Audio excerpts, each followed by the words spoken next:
guys. Welcome back to another episode of Whiskey and Water. I'm your co-host, Liv. I am your co-host, Jess. And we are, in fact, back at it again. All right, guys, we have an amazing episode for you this week. We have on Mila. She is from TikTok. She has gone completely viral on TikTok, and we have such a good conversation about just the social media world, how to manage your business on there, some great advice on how to get exposure. Really good stuff. So excited and pumped for you guys to hear it. But before we get into it, we're going to shout out our show sponsors. Thank you, Celsius. Clink. All right, guys. Today we have a newer flavor to us. Yes. We have sparkling watermelon. And it is healthy energy, accelerates your metabolism, and burns body fat. Not to mention there's no high fructose corn syrup, no aspartame. None of the brothers have told us that we have been pronouncing this wrong. And you guys know we struggle with this. This word, I don't know what it is. I don't know what it is. But you guys get the idea. No aspartame. No artificial colors or flavors. And we're hooked. And we're going to get you hooked too. Link in description. Hell yeah, brother. They have a new flavor actually that just came out, which is strawberry guava, Yum. I believe. Need to try that one out. Love. And we will be having a giveaway with Celsius coming up here soon. We're giving like how many crates? Like 4 or 5 crates away. A good amount, guys. We're hooking it up. I think it's like to multiple people. We're gonna figure it out. We'll get the details settled. But we would like to thank our next show sponsor, which is Women's Realm. Take the wheel. It is a resource for women of all ages. It gives you tips, advice, product guides, and more. It gives you exclusive discounts, and basically it's a website where you can find a bunch of products that they already know you're gonna love, so you don't have to go searching for them. Yes, there's so many products out there for women, and they kind of do all of that sifting for you, finding out which ones are good. They have like reviews on there. They have discounts, advice, product guides, all that good stuff. So it's just one resource that you guys can rely on to find all of your Women's Realm needs. Yeah, and I love that because it really do be hard to find some good products, you know? Yeah. Like, it's hard to know unless you're getting a direct referral from someone. Mm-hmm. There's just so many products for so many things on the market. So it's nice to be able to find all the best ones with the best reviews in one spot, which is Women's Realm. Check it out. Link in our description. Yes. Also wanted to mention that it might be good for our male brothers too. Ooh. If you guys are struggling finding a gift for your boo, for your mom, for your sis, go on Women's Realm. You know where to find it. Hell yeah, brother. All right. So yeah, super excited for you guys to listen to this episode. I just love finding our guests on TikTok. Because really do. I really do be finding the best guests because it's such a good space to find unique people who do something unique or specific, or unique people who do unique things. I mean, clearly that is the energy here. No, I mean, Mila is incredible because she is 20 years old. She is so young, y'all. So young. She can't buy a drink at the bar. 20 years ago when I am that fucking old. Or now, where's a kid? No, but she's 20 years old. She is completely self-sufficient, dropped out of high school, and is now making upwards of $30,000 a month, and you know that's on her TikTok. So she said it. We didn't say it. She said it. Yeah, and I mean she's like looking to hire additional people. So honestly, she's just really incredibly inspiring, very relatable. And we're just humble and so humble. She's a powerhouse, and I think that's what attracted me to her. Like once I clicked on her page and I started stalking her Instagram, as I do, I was just like, literally my one thought was like, wow, this chick has her shit together and she is killing the game. And then my second thought was, we need to have her on the podcast. And so we did. So yeah, guys, if you guys like this episode thus far, we know you're gonna like the rest of it. Please take a screenshot, post it on your story, tag us. We're posing for you if you're on YouTube. Tag us. And let us know that you're listening. We got so much love on our last episode. We really did. We love that for you guys. Yeah. So I think that's it. Make sure you subscribe. We got merch. Oh, merch. What? We got a couple things going on. Whoa. Sorry, we're wrapping this up a little early. We have our weekly challenge too. Yes, girl. Okay, so merch.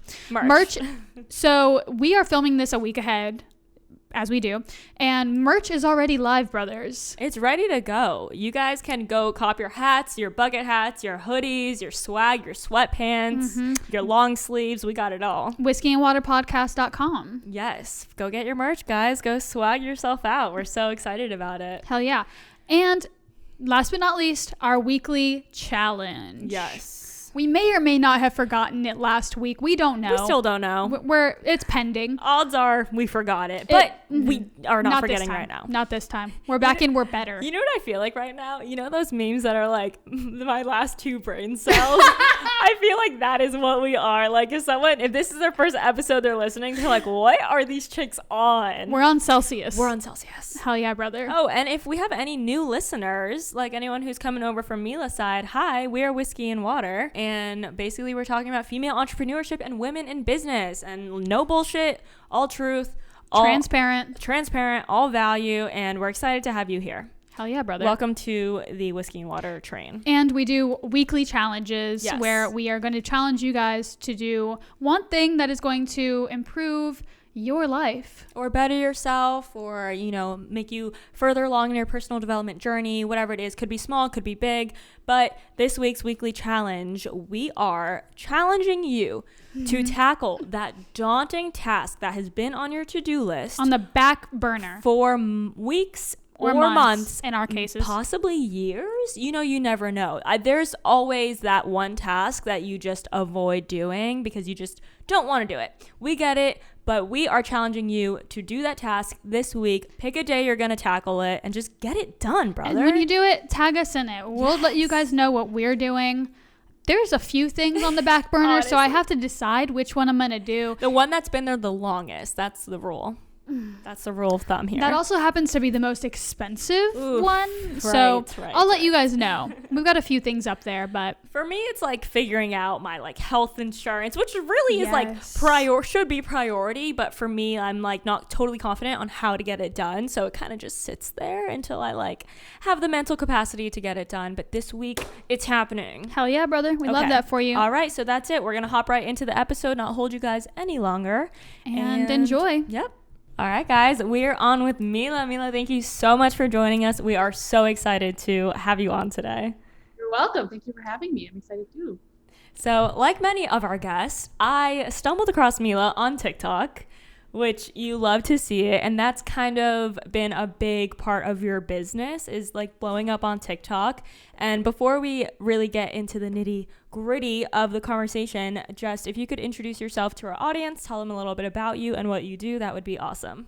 Absolutely. So I'm Mila. I'm the owner of Digital Mila. Pretty much I just teach young people how to either start their businesses on Instagram, TikTok, any sort of social media, or I teach people that already have businesses how to actually promote them on social media. So digital marketer, I guess, would be my actual term, but yeah, that's what I do at the moment. Digital entrepreneur. Love that for her. Yes. Good. So where are you from? Like, what's your educational background? Where were you raised? What are all those good little details? Yeah, so I was raised mainly in Arizona, so Southern Arizona girl. And as far as education goes, I mean, I dropped out of high school. I didn't have any formal education for what I do now. It just was all self-made, I guess is the term. Learned everything from Google, literally YouTube, podcasts, blogs. You can find literally anything online, and that's what I did.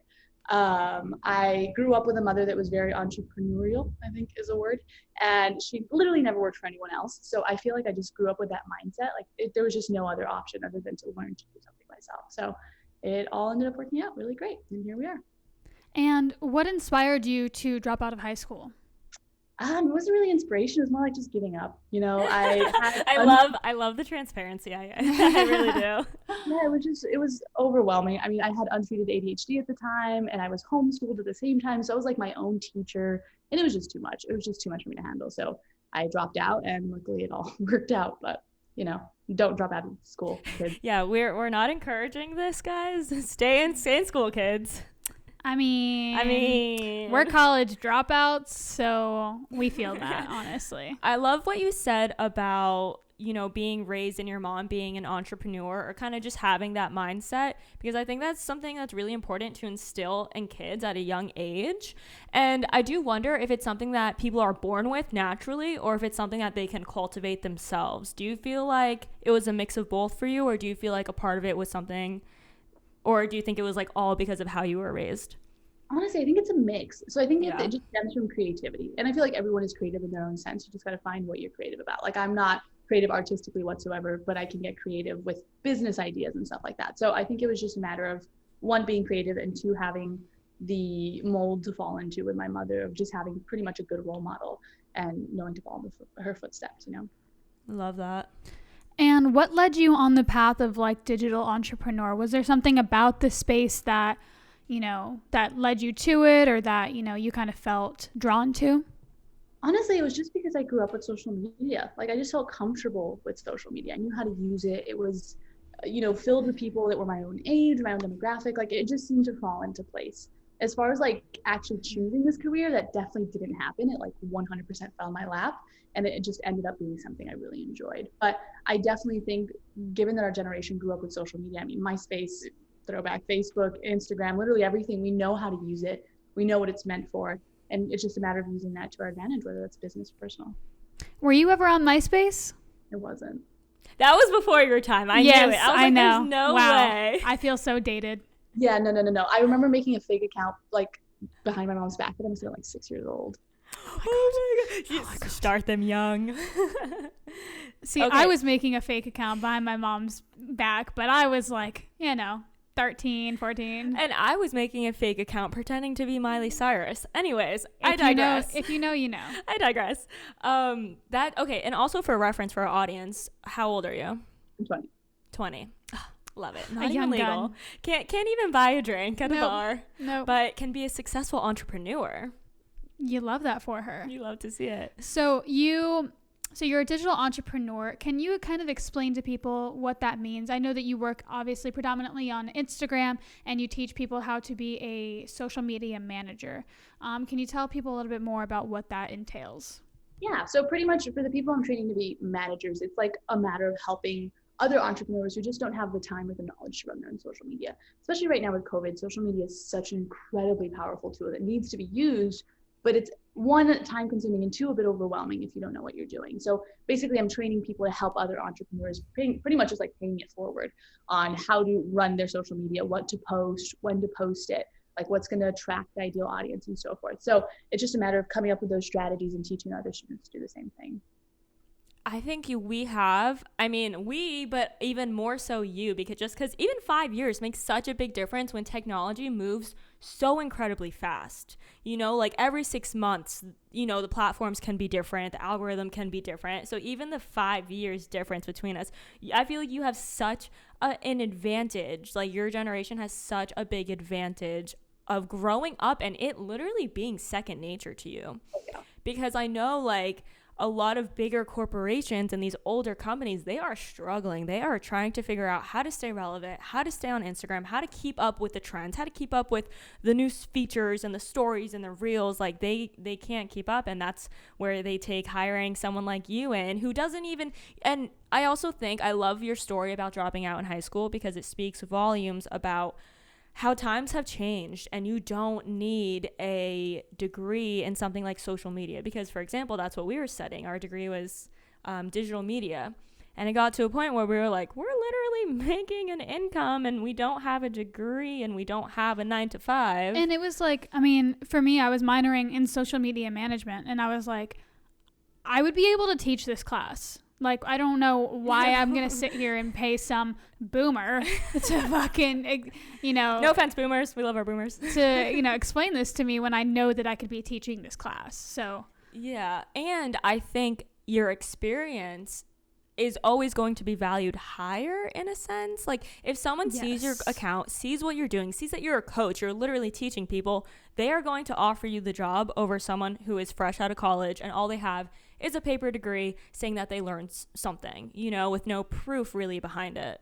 And the best way to learn is to just do things. Like it's throwing yourself in the deep end and just doing it. And if you're sitting in a classroom, just typing stuff down and just listening and just working on these projects, you're not going to learn anything. But if you're out there actually managing accounts, which you're like, for those of you that want to be managers, anyone that's listening, your own account is your first client. Technically, you're doing for yourself what you do for other people. You're building your own portfolio. Exactly. Your own brand. So just practice different things, practice different strategies, and eventually things fall into place and you learn on your own. It's just a matter of patience, Yeah, and I want to talk about strategy a little bit more later in the episode, but I really want to talk about how you blew up on TikTok and how that has kind of, skyrocketed your business. So kind of break it down for us. What were your first videos that went viral, and how is that kind of, trickle down into your business. And maybe why you think they did go so viral. Oh God. Okay. Well, first of all, TikTok was very unintentional. I didn't think it was going to happen. I didn't think it was going to work. And I made this video. Oh God, I just reposted it a few days ago. It was basically like a subtle flex. Like it was me saying, oh, I dropped out of high school. I make this much an hour. I travel. I do whatever I want, whenever I want. This is my life and I love it. So period. The same thing. Love that for you. Blew up. It was like, I mean, to my definitions of blew up at the time, I think it was like 234,000 likes or something, super specific number, but in like, it was nuts. It was really nuts. And because at the end of that video, I put like a call to action to have people interact with me on Instagram, it was like an influx of about 20,000 followers in the matter of like a month. It was like an incredible funnel. Couldn't be me. It was great. And I wish it was me. Get on TikTok. Seriously. So yeah, that just ended up working out great. And I, once I had that audience whose interest was piqued pretty much. I mean, you hear of this person that's making money so young, doing their own thing, know what they're doing. I just like kept adding value. So I basically just treated my audience as if they were already my students, and I just didn't gatekeep pretty much. And I think that's what's gained me such a loyal audience, is that I continue to give value. And yeah, and videos do great pretty much consistently now, which is amazing. And it just consistently grows my business, which is wonderful. And it brings in exactly the audience I want, which is young people who have the actual motivation to start something, just don't know where to start. And I mean, that's pretty much everyone on TikTok at this point. I love that so much. And that's the beauty in a platform like TikTok, where the algorithm is so suited to what someone enjoys, what they want to learn more about, what they're saving, what they're sending their friends. So you really are, I mean, that is the place to be if you're trying to build a community, you know, like as much as, hey, we're all for Instagram, like we're influencers, that's our bread and butter, but there is such a difference in the platforms and the way it serves its users. So I think you are like a testament to that.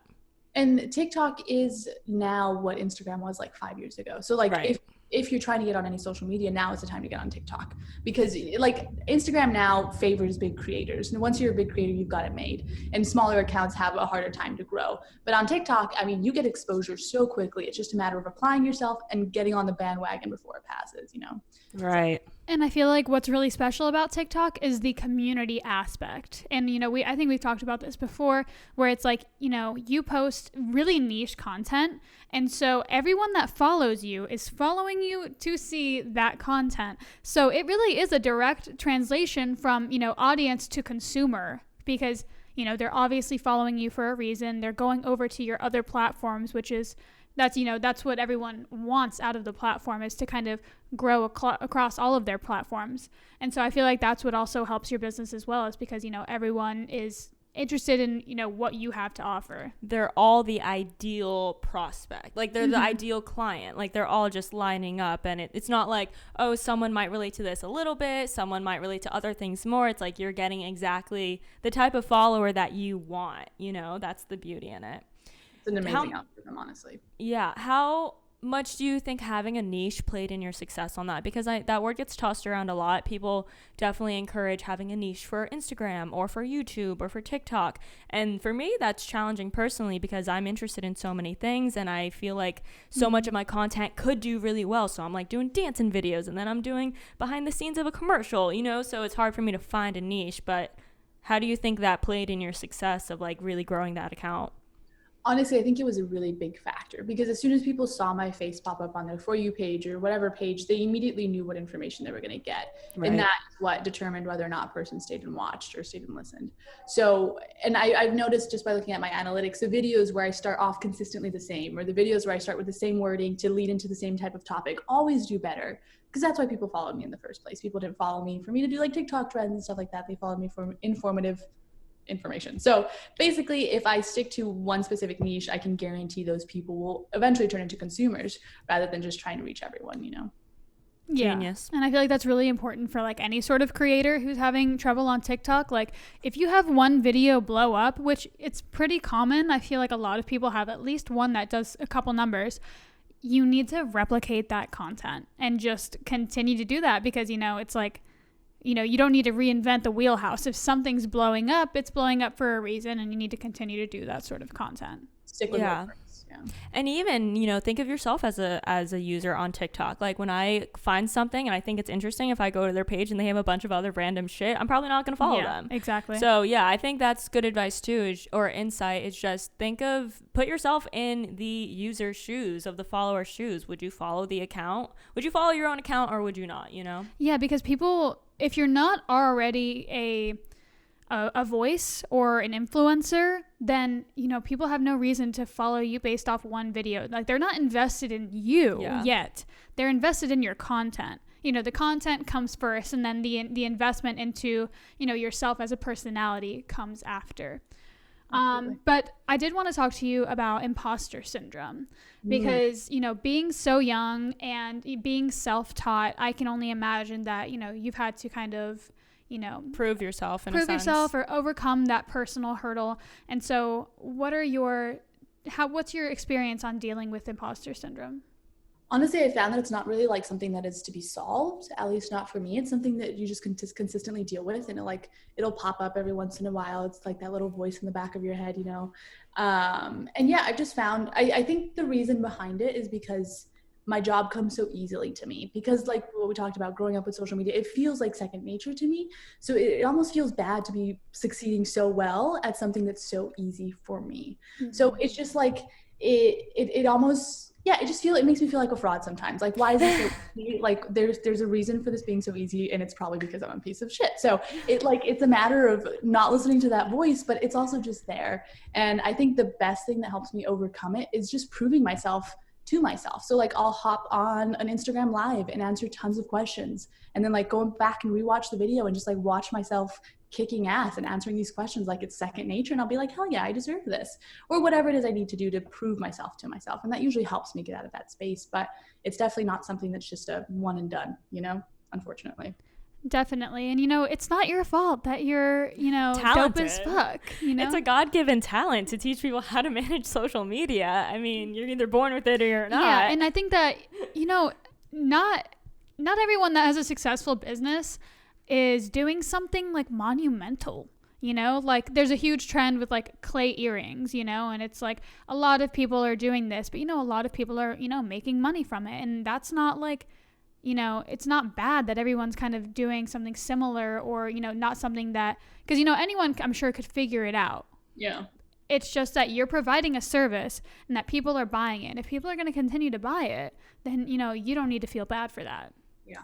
Yeah, and it's about the product, but it's about so many other things. I'm sure you can attest to this. It's like there's different things that attribute to a success of a company. You know, like if it weren't for TikTok, I'm sure your company would be in a much different place, because you don't have that exposure and you don't have the platform. So it's like a mix between the value you're providing, the customer service, the exposure that you're getting, the new audience that you're reaching. So it's a mix of a lot of different things. And honestly, some of it is just dumb luck, and it's a matter of being okay with that dumb luck. Like the blowing up on TikTok, I never would have imagined. First of all, I never thought I'd make videos on TikTok, because, you know, it's TikTok, and look at us now. So it's just, pushing out of your comfort zone helps with imposter syndrome for sure, and also just being okay with what comes your way. Yeah, totally. Accepting blessings, baby. Hey, I want to talk a little bit about building a community, because I think that's something that you're really good at. And the services that you offer, or rather the digital products that you offer, are the workbook and the master class, right? Tell us a little bit more about that before we dive in deeper to the community aspect. Yeah. So the masterclass is basically just like a 2.5 hour, pretty much like a webinar of me just teaching people how to do the Instagram managing. So we run through everything from business to actually running clients' accounts. And those two offers are pretty much what I'm focusing on at the moment, since I'm mainly teaching. And that PDF is basically just a condensed version of the masterclass. Just not as in person, not in person at all, rather, not as in-depth, and just basically a quick start guide, kind of like a crash course, where the masterclass is like a deep dive into literally everything you need to get started. Gotcha. And what was your purpose behind creating the PDF worksheet? It was just to make it more affordable. Because, I mean, my masterclass is $197, and many people that are trying to start a business can't put that kind of money into something they don't know is going to work, whether they work or not. So I just didn't want people to feel like they couldn't start because they couldn't afford that. So just a matter of making it accessible, pretty much. I love that. I think that's some great advice for people who are thinking about selling digital services or products of any type, is kind of offering a lower risk like, you know, item to people. So if the bigger investment looks too scary for them, or they have commitment issues, whatever it may be, I think offering them a smaller price tag is a really great idea. Yeah, it's a great way to in the water. Definitely. And how did you decide on how you were going to price that? Because I feel like a lot of people struggle with how to price a service that like they are directly providing versus a product. Versus, saying, you know, these earrings are $12. Like how did you decide, you know, how to price your services? Honestly, I wish there was like some fancy formula behind it, but honestly, I just have like a set of different prices I use for literally everything. So I cycle through 27, 47, 97, and 197, and I just apply whatever feels applicable to the situation. Sorry. Whatever feels applicable to the product. So in this case, 27 was the cheapest I could go, and it just was enough to pay for my work putting into it while still making it affordable. I mean, that's like a week's worth of eating out. So it just felt like the right price. Do you price it based on how much time it takes you to create the content, or how much effort it takes?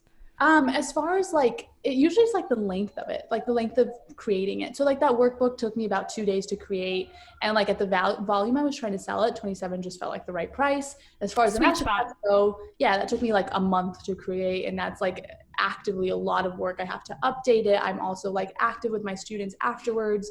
We have group calls. I chat with them every day. So it's like a lot more work. Whereas, so like my highest end price felt very applicable to that. I definitely wish there was like some sort of magic formula that I used to come up with these prices, but honestly, it's just what feels right to me and how I value my business, honestly.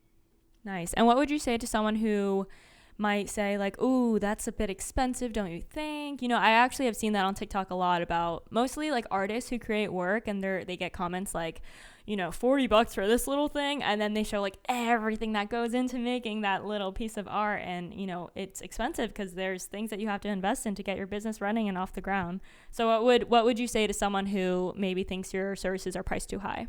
I literally just break down what I do. I deal with that all the time in my DMs, where people are like, oh, you're trying to get more money out of people, or oh, isn't this enough or too high? And I'll just literally break down what I do. Like, this is the amount of hours I put into it. This is what I'm teaching you. You can go get it over there. Let's be my guest, but time is money. You know, either you spend all the time going and finding those things yourself, or you just give me the money to teach you in 2 hours and a half. So, you know, if you don't want to give me your money, that's fine, but I will. Right. And I think that's a good place to be, is being unapologetic about it and knowing your worth. Because I think that could be a dangerous spot of being like, oh, maybe I am charging too much. Maybe I am, you know, ripping people off or taking them of their hard-earned money. But being confident in the value you're providing is everything. Exactly. Yeah, knowing that you're not forcing anyone to buy your services, you know, like you also don't have a problem turning people away. Yeah. You know, you're not out here begging anyone to buy your workbook. You know, you're simply saying, this is what I'm providing. If you vibe with it, cool, let's run it. You're going to learn some stuff, but otherwise, there's the door, brother. Exactly. Find it elsewhere. Yeah. How do you ever get like people who are unhappy with the service? Do you offer refunds? What's your system for that? And does it ever affect you personally? It doesn't really anymore. It used to, but I feel like I separate myself from my offers now, which really helps. Like when people are upset at something I provided, it's not me, it's my product. Right. And yeah, if someone asks for a refund and it's for a valid reason, like it's something they feel they got what they wanted out of it, or they genuinely just were unhappy with it, then yeah, I give them a refund. But if it's because like, oh, you know, I don't think there was enough of this or enough of that, like, you know what you signed up for, you know, it's, you paid for it, you got it kind of thing. And it's really difficult with online products because it's not like you can return something and just be done with it. Once you've gotten it, you've gotten it. So it's kind of like it's a little difficult to navigate, if I'm being honest, but it's just a matter of making the choice with each person, just deciding what I want to do per person. Yeah, and I think if you know in your heart that your intentions are good, you know, you're trying your best to provide value. You're not out here trying to just rip people off, be a scam. But that can also be tricky because there's so many, you know, of these coaches and life coaches, and a lot of things can sometimes look a little like sketchy or look like a fraud. But I think because you are so niche in what you and the education that you're providing, it's not like, hey, I'm gonna be your life coach and teach you how to be more successful. It's like you're teaching people a very specific skill, and it's almost like, you know, a trade job, but online trade, you know? Exactly. And it's what helps me kind of navigate that too, is just like remembering if people applied what I actually taught them, what I needed in the beginning of my business, they could literally pay for whatever it is they need. They can put food on their table, they can pay their rent, they can get gas, they can go get groceries. Like, it's a matter of just applying the things I've taught. So it's kind of like a weird thing to navigate, but that really helps for sure. And as someone who sells predominantly like online, because if you're creating a product, you can sell it to storefronts, you can sell it to, retailers. If you're selling a digital product, how do you go about that? Like, I know that a lot of your, business came from TikTok, but, as someone who teaches people how to, kind of make Instagram profitable, what would be your tips for, a small business owner or a digital creator trying to sell their services on any of the interwebs? Any of the platforms. Honestly, one of the biggest tips would be to treat your audience as if they were already your customer. So like, don't hold anything back. Show people your process, do giveaways, just make your audience feel connected with you. Like, you don't want to feel like some other random store or some other random service provider. So genuinely connect with your audience. Take the time to interact with them, reply to their stories, reply to them when they DM you. Like, actually just take the initiative to support the people that support you. And then you'll be fine, because it's just a matter of creating a tight community.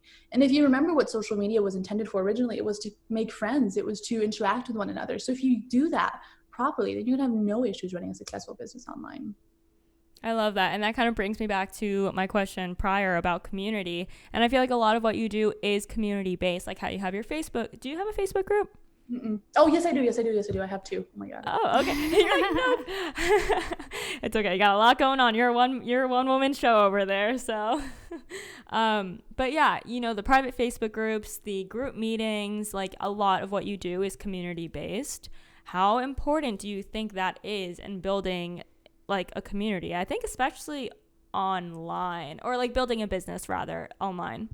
I think it's incredibly important for the people trying to start. Like, I remember when I started, all of my friends knew nothing about social media as far as like business on social media goes. And I just felt really alone. Like, it really sucked to be the only person trying to actively be good at something online or making an online business. I guess it's looked down upon a lot. And having a community in the beginning of people that were just like me, people that were around my age, people that understood what I was going through would have been so helpful. So I wanted to facilitate that with my students, which has been amazing. I mean, I see them interacting with each other, answering each other's questions, being helpful. They have their own group calls and group chats. And it's like so nice to see people helping each other through what can be really difficult. Like, starting a business can be a heartache. So it's nice to have community around you.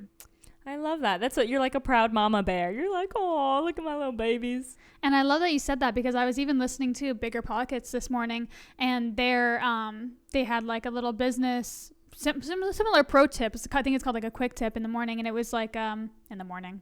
I was listening to it in the morning. I don't know what time they were filming it. But basically the tip was, when people are getting into real estate, but you can apply this to kind of any business, you're always looking for people who have, 10, real estate properties, when realistically you need to be looking for the person who has one real estate property or two real estate properties or none, because those are the people that you're going to go through it with and who are genuinely going to help you, and you can bounce your questions off of and see what they're doing. And I feel like that's I feel like that's so important, to have people who are within your same league, as well as those that you can, look up to. And as mentors. And I know for us, we have a really tight knit group of influencers here in Miami who range from, a little bit above us and then, way above us. And I feel like that helps so much, because, we're always, shooting together, running ideas off of each other, booking locations together, and just getting each other work and collaborations. And I feel like that sort of, working tight-knit community is super important as well. Yeah. I love like a little work family. Yeah, and I love that you provide that as a part of the service, because that's something, I think anyone would pay for, is having a support system, having someone to bounce things off of, or ask, hey, are you struggling with this too? Or I'm confused about this. And that's actually something with all these kids doing online school now that I feel so bad that they don't have. But yeah, I just feel so bad because that, like, as humans, I feel like we just need that support system. We need people to relate to. And that's actually something that when we met, we got along so well because finally we found someone who was also in the industry, our age, booking similar type of work. So I think that just really makes such a difference in someone's success, you know, and just having someone there. Someone in your corner. Yeah. And I know when I started, like, I could not find that. Like, I genuinely could not find people my own age that were doing the same thing as me. So then I felt dumb for asking questions to seasoned entrepreneurs or like basic things that would need to be bounced off people my own age. It wasn't possible to do that. So it's really nice to have that community, not only for myself, but also for the students. And what would you say to someone who is trying to build their online business about building their own community? Like, what's some good advice you would give to them for just doing that? Being consistent to a certain extent. So, I mean, you can say something like every Friday at 5 p.m. I'm going to go live so we can chat, or here's a group and I'll go in and answer questions once a week, or, you know, leave comments on this post that you need questions you need help with or something. Just like basically make yourself available to help. Okay. And then the community just comes as a result of that. I love that. That's great advice. And I think that you can expand on this, but I think it's definitely using like call to actions, you know, using what kind of Instagram, like you said, is intended for, you know, using the stickers and using the sliders and using the polls and using the question boxes and, you know, utilizing those to really get connected with your audience. Absolutely. And just like ask your audience what they want from you. Like literally just ask and people will tell you and then just follow through with that. Mm-hmm. I know you teach something called an Instagram strategy. Could you briefly just fill someone in who might not be totally familiar with what that even is on what that looks like? Yeah, so Instagram strategy would be more like, it's not one specific strategy, it's just the matter of coming up with Instagram strategy, and that changes from account to account. And in order to come up with strategy, you have to, one, have a goal in mind, and two, know your audience. And once you have those two things in mind, then you can look at your analytics, look at your metrics, see what's working, see what's not working, and continue to build up on that. So like strategy for a wedding photographer would be to go and interact with bridal shops, comment sections, brides that are, you know, gaining inspiration from the dresses in order to book brides. Or, you know, if a travel photographer is trying to do the same thing, go to cute Airbnbs and look at people that tag in the images. Like literally just get creative, come up with strategy, look at the numbers. If it's working, continue to do it. If not, try something else. Cool. I love that. And do you think there's an importance behind, you kind of are the face of your brand. Do you think that is totally necessary for everyone's success, is to put a face behind the brand? If it is a personal brand, then 100%. If it's like an agency or a business that's made up of multiple people, then not so much. But I feel like social media thrives so much on individual people or social media accounts. So if you're hiding your face, you're not being the face of your brand, you're just not going to succeed as well as if you would just push out of that comfort zone and just show your face. And again, that's one of those things you build up to. Like I was literally just going through my old stories from when I first started, and it was the cringiest thing ever. But like you eventually just grow comfortable with it, and becoming the face of your brand is just so worth it. Yeah, and that's something that Olivia and I like kind of realized that we had to actively do, because although, you know, obviously our Instagram pages are ourselves, we had to warm up to the idea of hopping on our stories every day and talking and engaging, because it's like it's one thing to post a photo on your feed. It's a whole other thing to sit there and talk to your phone, look the camera in the eye and know that it's reaching hundreds of people, and knowing that you're going to be you're subjecting yourself to judgment and criticism. And you know, like for someone that, I think we might have talked about this in our influencer episode, but if someone is, you know, kind of trying to overcome that, you know, our best advice would be to don't overthink it. You know, like we're all human and no one expects you to be perfect except for the incels in the comments. You know, they definitely expect you to be perfect, but realistically, you know, even like Olivia will sneeze in a story and still post it, you know, or, you know, spill something on yourself. People want to see that realness. Like, and in the podcast, our most received compliment is that, you know, we are so real, because we will post, we'll embarrass ourselves because we don't care, because it's, you know, it's about the realness, it's about the authenticity. 100%. And it's almost sorry, go ahead. No, I just wanted to make a comment based on something you said earlier about like people's judgment and everything. It's a really good idea to remember that like we're not as humans, we're literally not meant to be exposed to so many people's opinions. Like, we literally have to just like choose to not listen, because like, there's no possible way you're going to make everyone happy, and we all know that. But if you're people pleasers, which is literally pretty much everyone, it's impossible to get, or it's very hard to get past it. Literally just remember, you're not meant to please everyone. You're also not meant to be exposed to everyone's opinion. I'm sure you say mean things in your head about people you see crossing the street or make funny jokes. It's fine. But people on the internet just get to not keep it to themselves, unfortunately. So just look past it. Yeah, and I think that... I love that you said that. And I think that another really important aspect of this is that we receive, you know, just as Instagram people, anyone out there, I'm, you know, using the we collectively, we receive so many positive comments, you know, like it's flooded typically, you know, usually you get, you know, 100 positive comments, and for each 100 there's one negative comment. And sometimes we tend to, you know, hone in on those negative comments and kind of let them carry with us throughout the day. And I think that that's like so crazy to me, because, you know, we can overlook all of the positive comments and really just carry that negative one when we're really not even supposed to be exposed to all of these opinions in the first place. So why not choose to focus on the positive ones? And like, don't take criticism from someone you wouldn't take advice from. Like, that's said so much. Like, don't listen to that. If you wouldn't go to that specific stranger for some advice, then they have no business giving you criticism that's going to reach your heart. Just push it away. Just ignore it.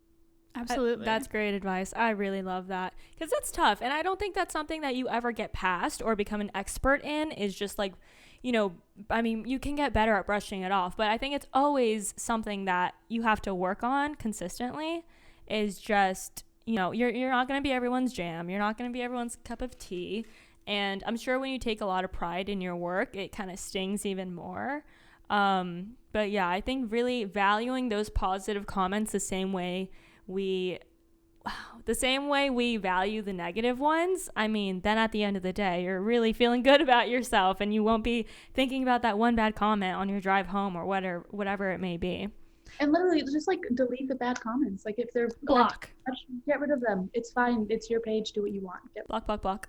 And I love something you said earlier about like kind of when you are the face of your brand, but you also are able to separate yourself from the product that you provide. And I think that's huge. Like, I haven't even like really even heard that amongst a lot of people who, you know, attach their name to a product, you know, because you take so much pride in what you are putting out there. But and it's, I mean, how do you not identify when your brand is, yourself. You know, Olivia Pascal? If someone offends the Olivia Pascal brand, it's hard to not completely identify with that brand when you are your brand. Yeah. So what would be your advice to someone who maybe struggles with that and wants to separate themselves a little bit more just internally?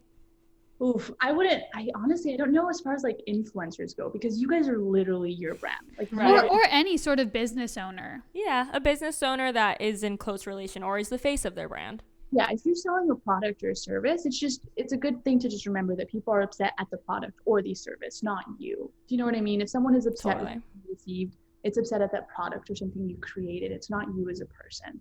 And that personally is what helps me get past that. It's not, you know, people being pissed and wanting a refund of this person. It's them wanting a refund of their product, which is fine. It's totally fine. People are allowed to do that. It's just separate yourself from your offers, which is one of the best pieces of advice I've ever got as a business owner. I love that. Yeah, I think that's really powerful. Totally. Before we move into our last few questions of the show, I want to just briefly touch about being a one-person show, because I know you probably wear a lot of hats, and I feel like that's something we can really relate to, and having a lot of different projects and just having to be the face and be in the front lines of every single task. It's like, it's you know, and especially since you're in the process of finding an assistant or delegating out some tasks, what is that like, and what would be your best advice to someone who is really struggling just being a one-man show?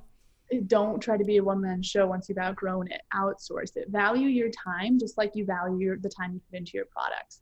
Like, if you clear up the time that you spend making your emails or writing your emails, whatever, you can make more content and then you're making money off of that, which in turn will help support the person that's answering your emails. Like, literally just outsource.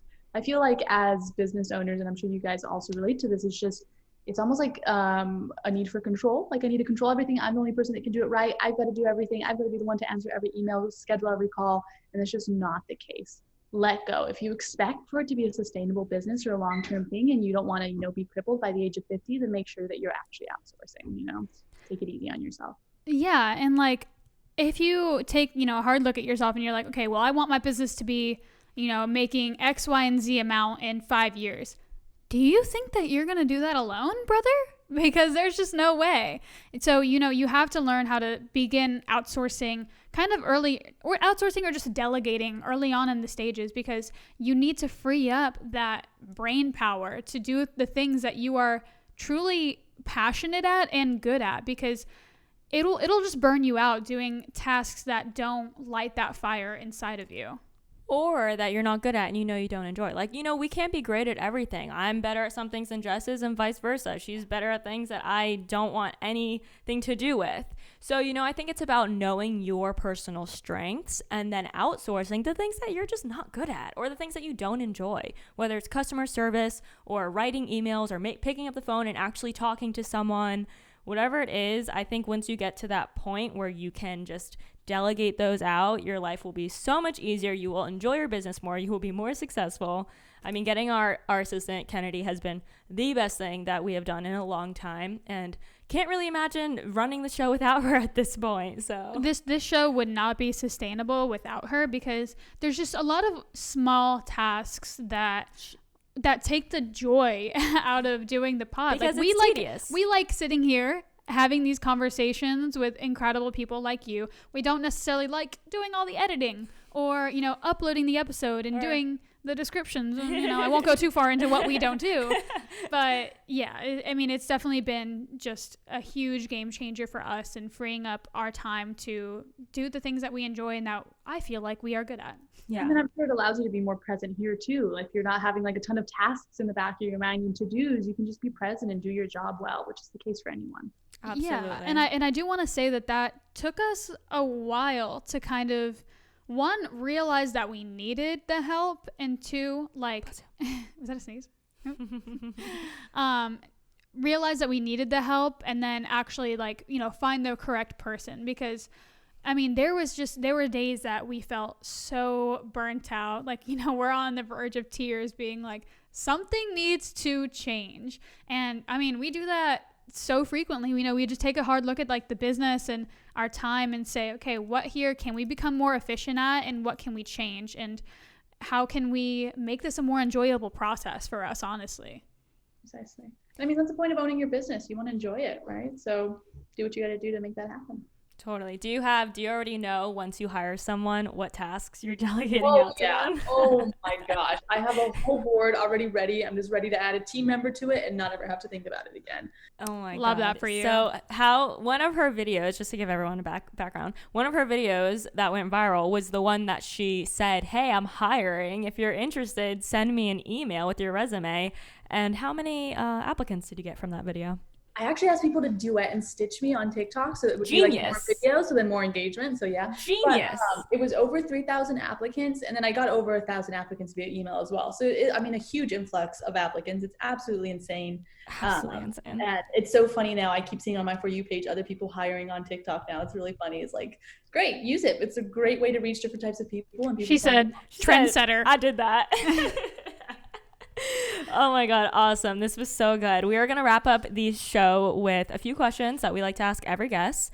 The first being, what is your biz pro tip? It could be small, could be large, whatever you want.